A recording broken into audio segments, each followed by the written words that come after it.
பெண் காவல் உதவி ஆய்வாளரை மிரட்டும் ஆட்டோ டிரைவர். சென்னையில் முகக்கவசம் அணியாமல் சென்ற ஆட்டோ டிரைவரிடம் விசாரணை நடத்திய பெண் உதவி ஆய்வாளரை மிரட்டும் இஸ்லாமியரின் வீடியோ வைரலாகி வருகின்றது. என்ன கத்துறீங்க? பேசுன்னு சொன்னா பேசணுமா?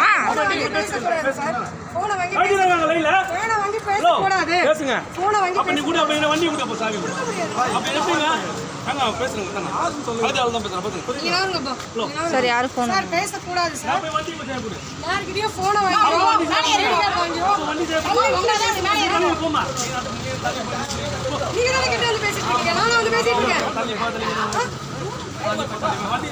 கொடுக்க முடியாது சார். வண்டி சார் தர முடியாது. நான் வண்டிக்கு கேஸ் போடுறேன்.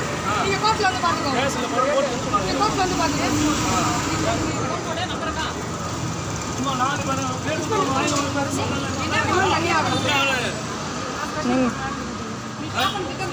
மோசமான பொண்ணா இருக்குது. ஒன்றும் ப்ராப்ளமா நல்லா சார் உனக்கு நல்லாவே வராது உனக்கு. கேவலமா பேசுறேன்னு சொல்லிட்டு என்ன பண்ணி நல்லாவே உனக்கு சொல்லிட்டு உனக்கு சொல்றேன். உனக்கு நான் உனக்கு நீ பாரு சத்தியமா நீ இந்த மாதிரி எல்லாரும் ஏமாத்தி இந்த மாதிரி கார் பண்ணுறீங்கன்னா உனக்கு கடவுளை சத்தியமா சொல்றேன். ஏமாற சாவு உண்டாகிறேன் நீ. நான் என்னோட வேலையை சாவு உண்டாகிறேன் நீ. நான் சாவு மாட்டேன் நீ.